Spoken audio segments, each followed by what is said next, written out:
held together by scraps, drifting toward a region of space so dangerous, entire civilizations avoid even naming it. The engines are failing, time is slipping away, and everyone's staring at the countdown to destruction. But then, one human laughs. And in the final seconds, with nothing but a broken tool and a reckless plan, he dives into the heart of chaos to save them all. This isn't just sci-fi. It's a story about courage, madness, and the impossible choice to fight fate with a smile. If you are new here, then please subscribe this channel and show thumbs up by liking the video. Now let's move to this wonderful story. The ship known as the Whispering Star drifted through deep space like a speck of dust floating in a vast endless ocean. From the outside, it didn't look like it should even fly. Pieces of metal from half a dozen different civilizations had been welded together with little regard for style or symmetry. If someone had called it a cosmic scrapyard with a navigation system, no one on board would have argued. But somehow, against all odds, it flew, gliding through space powered by experimental quantum tech that no one fully understood, not even the ones who built it. Inside the ship, the crew worked in quiet coordination. There were 6 species on board, each chosen by the Galactic Council not for their ability to get along, but for their genius in their specific fields. That's what the mission was about, pushing the boundaries of science by sending their brightest minds into the unknown. Of course, calling it a diplomatic research voyage sounded nicer on the official documents. The truth? They had taken the smartest misfits from every world and locked them together in a metal tube to see what would happen. The ship's commander, Trevel Vorn, took his role very seriously. He belonged to the Valari, an insectoid species known for their discipline and order. Trevel had 4 narrow arms, each moving with exact precision, and eyes that flickered with calculation. His polished exoskeleton gleamed under the bridge lights, maintained with the kind of obsessive care that only a Valari officer could manage. Every report, every movement, every breath was accounted for in his mind. Trevel didn't like the human, Kieran.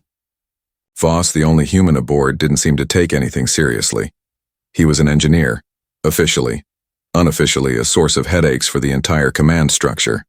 While everyone else sat stiffly at their workstations, Kieran lounged, in a modified chair with his boots resting on a console that regulated secondary oxygen flows. The fact that he had rewired the console so it could still work perfectly from under his feet did not make it any more acceptable in Trevel's eyes. Kieran always had a grin ready, always a strange joke at the worst possible moment, and he wore a permanent look of someone who had just heard the punchline to a joke no one else understood. Today, that grin was present as ever. "You ever think it's weird," Kieran said casually to no one in particular, "that we named this ship the IT, Whispering Star, and then act shocked when it starts acting mysterious?" Trevel turned to him, his antenna twitching with quiet irritation. "Engineer Voss, is now truly the time for commentary?" "Always," Kieran replied with a shrug. "Humor keeps the engines of sanity running, or at least stops them from catching fire." Across the bridge, Zetha, the feline-like navigator from the Sorali race, gave a soft huff through her nose. Her people spoke very little, preferring quiet efficiency. But she tolerated Kieran more than most, maybe because her psychic senses picked up the sincerity behind his nonsense. Moloch, the scientist from the slow-moving Relaxi, looked up from his console, blinking slowly. He didn't speak either. He rarely did unless he had something deeply profound to say, and today he remained silent. The ship's scanners chirped gently. Lights flickered across control panels. Everything seemed normal, at least on the surface. "We're approaching the hollow verge," Zetha reported, her voice even. "Exactly on schedule." Trevel nodded, arms folding behind his back. "Prepare to activate the outer containment layer. The anomaly is known for radiation spikes." The hollow verge was a strange place. A region of space marked on every ancient map and myth, described differently by every species. Some called it a tear in the fabric of reality. Others claimed it was where the first stars were born, or where the gods went to die. Officially, it was uncharted. Unofficially, it was feared. Kieran's fingers danced along a nearby control panel. Well, I guess now's the time to find out whether the drive's gonna sing us to new galaxies or implode like a bad souffle. No one laughed. Traval sighed. The ship's heartbeat, its experimental quantum drive, was quiet for now. But deep, in the engine core, something small shifted. A signal blinked once on Moloch's screen, just a blip. Nothing dangerous yet. Still, it was there. Zetha's fur bristled slightly. She looked over her shoulder toward the drive chamber, eyes narrowing. Did anyone else feel that? Traval turned to her. Feel what? She hesitated. Like a bend. Just for a second. Like the ship shifted sideways, but only in your head. Kieran straightened, for once losing his grin. Yeah, that's not nothing. Traval's voice sharpened. Run diagnostics on the drive coil. Now. In the corner of the bridge, Ravik, the ship's crustacean-like technician, scuttled, closer to the engineering panel. His claws tapped commands with a speed that belied his bulky frame. Everyone waited. Kieran stared at the console, eyes tracking a slow-moving wave across the screen. Oh, he said softly. Well, that's new. What do you see? Travel asked. Kieran looked up, his smile returning, but it was thinner now, forced. I think our engine just whispered back. An alarm screamed through the corridors of the Whispering Star, sharp and sudden like a slap in the face. Lights on the control panels blinked from calm green to angry red in less than a second. On the bridge, every crew member snapped to attention, eyes scanning their instruments, appendages or limbs twitching with urgency. The calm silence that had filled the ship just moments ago was replaced by a rising wave of tension. The quantum coil is destabilizing, Ravik shouted, his mechanical voice trembling with rare concern. Containment integrity dropping fast, 13% and falling. Traval Vorn didn't waste time. Shut down secondary systems, reroute all available power to the main field stabilizers. His upper limbs moved rapidly, fingers tapping commands faster than most could follow. The rest of the crew fell into motion, their usual differences forgotten in the face of a growing threat. Kieran Voss, however, stood still. He leaned slightly, over his console, watching a graph curve in the wrong direction. The numbers on his screen told a story, one he didn't like.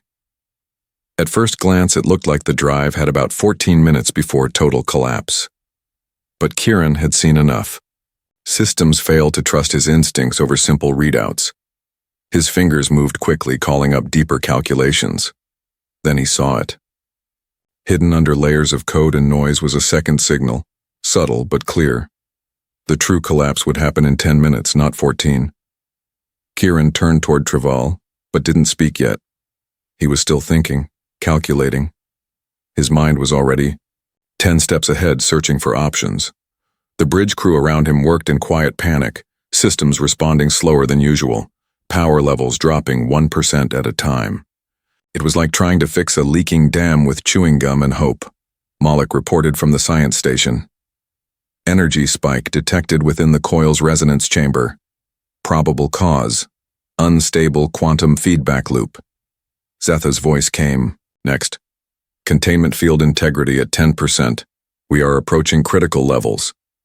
Traval's tone remained steady. Solutions. I want solutions now. Ravik answered first. We can try initiating a field dampening wave, but there's a strong chance it won't sink in time. Moloch added. If the feedback loop continues, the quantum drive will collapse in on itself. The resulting implosion will pull this ship into fragmented space. Zetha, normally so quiet, now looked straight at Kieran. Can you fix it? Kieran sighed, his voice soft but serious. Maybe. If I had more time. You don't, Traval replied immediately. Give me an option. Kieran rubbed the back of his neck, something he did when deep in thought. I need to get closer to the core. I might be able to realign the quantum threads manually. That's impossible, Traval said. No one can survive the radiation levels in the chamber. Kieran smiled again, but it didn't reach his eyes. Well, luckily for you, I'm not nobody. Traval blinked all four of his eyes. You're suggesting suicide? Kieran shrugged. Not exactly. I'm just suggesting a very painful few minutes followed by a hopeful recovery. Maybe a month in the regeneration pod if we're lucky. No, Trival said. I will not approve this.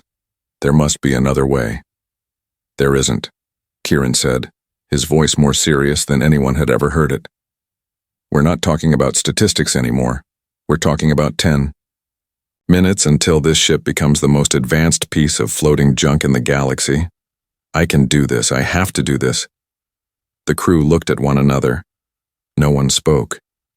Zetha's ears twitched, reading the emotions in the room. Ravik looked away, unable to meet Kieran's eyes. Kieran moved fast. He didn't wait for a formal order. He grabbed what he needed from the emergency storage bay. Insulating materials, power converters, shielding plates. It wasn't much, but it would buy him some time inside the chamber. Maybe a minute, maybe less. Trival watched him go. Voss. Kieran stopped and looked over his shoulder. Trust me, Commander. If I don't make it back, you can promote my chair to full officer status. And with that, he disappeared down the engineering corridor. Inside the chamber, things looked worse. The quantum matrix was pulsing wildly, changing colors with each beat. Crimson flashes spilled across the walls like lightning in a storm. Kieran's interface synced with the systems automatically. Warnings filled his vision. Temperature spikes, energy instability, dimensional warping. If he didn't move fast, there wouldn't be anything left to save. He muttered to himself as he assembled the last parts of his makeshift protection suit. Okay, Voss, one crazy idea coming right up. The bridge stayed silent except for the hum of failing systems. The countdown was now at 8 minutes. Ravik's claws tapped nervously. Zetha's hands gripped her console. Trival remained standing, unmoving, eyes fixed on the monitor showing Kieran's vitals. Engineer Voss, Trival said through the comms. If you're still able to hear me, this ship owes you. Kieran's voice came back slightly distorted. I'll settle for not turning into space dust. Then the chamber doors opened and Kieran stepped into the storm. The door to the chamber sealed shut behind Kieran Voss with a heavy clang. Inside, the air shimmered with unstable energy, and every surface glowed with shifting colors that made it hard to tell what was real. The heart of the Whispering Star was alive, but it wasn't well. The quantum matrix floated at the center of the room, a massive crystal-like structure that pulsed with chaotic light. It was supposed to hum with calm blue tones. Now it flickered between red and white, sending dangerous ripples through the surrounding space. Kieran stood still for a moment, letting his body adjust to the weight of the emergency suit. It was barely a suit at all, just layers of reflective material and energy-absorbing plates strapped over his normal gear. It wouldn't stop the radiation, just slow it down. His neural implant pinged softly, displaying vital signs in the corner of his vision. Heart rate climbing, temperature rising. Not ideal, but not fatal. Not yet. All right, sweetheart, he whispered to the matrix. Let's not make this weird. He stepped forward slowly, boots clanking against the grated floor. Every few feet, the gravity shifted slightly, like the room couldn't decide which way was down. Static danced across his visor. In the back of his mind, he could feel the ticking clock, just over 7 minutes left before the field collapsed completely. The ship would tear itself apart from the inside, and so would everyone on it. Outside the chamber, the bridge was silent. Every eye watched Kieran's vitals on the screen. Trival stood stiffly, his arms behind his back, his jaw tight. Zetha kept her eyes locked on the feed, her tail twitching anxiously. Ravik moved between control panels, trying to keep power stable for just a little longer. Kieran reached the main terminal. It was a strange-looking thing, built from half a dozen alien technologies.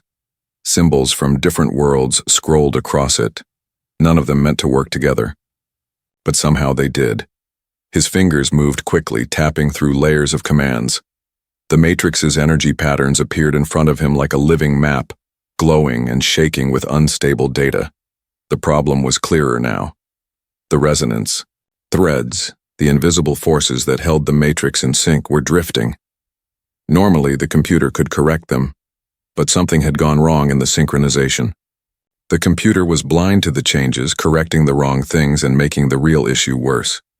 Kieran muttered to himself as he made adjustments. Of course, the calibration software doesn't speak Velthari code. Why would it? That would be too easy. He bypassed the system and began entering commands manually. The response was instant. The matrix flickered sharply, then steadied. Only a little. It wasn't enough. He needed to adjust the resonance emitters directly. Tools, designed to be operated by multi-limbed species with thick radiation shielding. Kieran had 2 hands and a borrowed suit made of emergency blankets and blind hope. He moved to the emitter controls, located beneath the matrix platform. Each step grew heavier, each breath more painful. His implant threw up more warnings. Blood, pressure high, internal temperature rising, muscle weakness increasing. Kieran ignored it all. He reached the emitter panel and forced it open. The controls inside were delicate. One wrong move would make things worse fast. His hands shook, but he pressed on, adjusting the energy flows manually, inch by inch. The resonance stabilized for a moment, then surged again, this time harder. The room buckled. Kieran was thrown backward, hitting the floor with a hard grunt. Pain shot through his shoulder, but he pulled himself up, staggering back to the panel. The countdown was down to 4 minutes. On the bridge, Ravik shouted, "Containment field at 4%. Traval clenched his fists. "Hold it steady. Give him time." Inside the chamber, Kieran coughed hard. The taste of metal filled his mouth. His vision blurred, but he kept moving. He reached for the calibration tool he'd clipped to his belt. Simple, handmade, and very human. A long rod with a magnetic tip and a flexible handle, perfect for tight spaces. He jammed it into the emitter, twisting it with all the strength he had left. The matrix reacted immediately. The wild energy pulsed once, twice, then began to calm. The red lights faded, shifting back to blue. The vibrations in the chamber slowed. Kieran leaned against the wall, his chest heaving. "Okay," he breathed. That did it. That actually did it. His neural interface confirmed it. Containment was holding. The field was stabilizing. The drive would survive. But he wouldn't. Not if he stayed any longer. Kieran forced himself to move, dragging his feet toward the chamber door. His vision dimmed around the edges. His hands felt like ice. Every step was a battle, but he didn't stop. "Open the doors," he said through the comms. "I'm coming out." On the bridge, cheers erupted. Ravik jumped into action, releasing the lock. The chamber hissed open and Kieran stumbled out, half-conscious. Medical drones rushed toward him, scanning, stabilizing, injecting him with emergency meds. Trevor knelt beside him. "You did it." Kieran's lips curled into a weak smile. "Told you. I wasn't planning on dying today." Then he passed out. Kieran Voss awoke to soft beeping sounds and the quiet hum of machinery. His body felt heavy, like he'd been buried under a mountain. Slowly he opened his eyes. A dim light filtered through the medbay ceiling, casting soft patterns on the walls. The first thing he noticed was that everything was quiet, peacefully quiet. No alarms, no shouting, no crackling energy ready to tear space apart. Just calm. He blinked a few times, his thoughts sluggish but steady. He was alive. That alone was surprising. A gentle whir beside him caught his attention. One of the ship's medical drones hovered close, scanning his body and adjusting the settings on a nearby drip. His arms were wrapped in thin layers of healing gel, and his chest was covered with regeneration patches. The pain wasn't sharp anymore, just a deep ache buried under layers of medication. Then the door slid open and Commander Traval Vorn stepped inside, his 4 limbs folded tightly behind his back. His expression was unreadable, but there was a stiffness in his stance, something caught between discomfort and relief. He moved to the side of the bed and stared down at Kieran without saying anything at first. Kieran grinned, or tried to. "Did we win?" Trevor hesitated, then gave a single short nod. "The drive is stable. We are no longer in danger." Kieran let out a slow breath. "Well, that's something." "You should not have gone in there alone," Traval said. his voice firm, though not angry. You could have died. Yeah, Kieran replied, but then we all would have died. I figured better one gamble than a guarantee. Treval didn't respond to that, not directly. Instead, he placed a small silver disc on the table beside the bed. This is the ship's log for the past 24 hours. You should review it when you're ready. With that, he turned and left, the door sliding shut behind him. Curious, Kieran tapped the disc and watched a projection form above it. It showed footage of the matrix chamber after the stabilization. The field had settled faster than expected, more than just a temporary fix. It had somehow restructured itself, becoming more stable, more efficient. What had been a flawed experiment was now functioning at a level never achieved in any test. Readings showed that the drive was no longer just stable, it was opening previously. Unknown paths through space. Shortcuts. Corridors between stars that had never existed before. Kieran stared at the data, stunned. What he had done hadn't just saved the ship, it had transformed it. Later that day, the bridge was quiet when Kieran limped in. He walked slowly, leaning on a support cane and still wearing half a dozen monitoring patches. The crew turned to him as he entered. Zitha offered a respectful nod. Ravik made a strange clicking sound that Kieran guessed was his species' version of applause. Treval stepped forward. "Engineer Voss," he said, louder than usual. "Your actions prevented this ship's destruction, and, as a result of the changes to the Matrix, the Whispering Star has become the first vessel in history capable of quantum pathfinding." Kieran blinked. "Quantum what now?" "The recalibration you performed has shifted the Matrix's harmonic signature. The drive no longer navigates through simple folds in space, it connects them. It has created stable shortcuts between distant systems. You have, unintentionally or not, changed interstellar travel." There was silence for a moment. Then Kieran scratched his head. "So, you're saying I broke the laws of physics and accidentally invented a faster way to explore the galaxy?" "Yes," Treval said. Kieran smiled, almost proud. "Huh, not bad for a guy in a blanket suit." Later that week, the Whispering Star reached its next destination in half the expected time.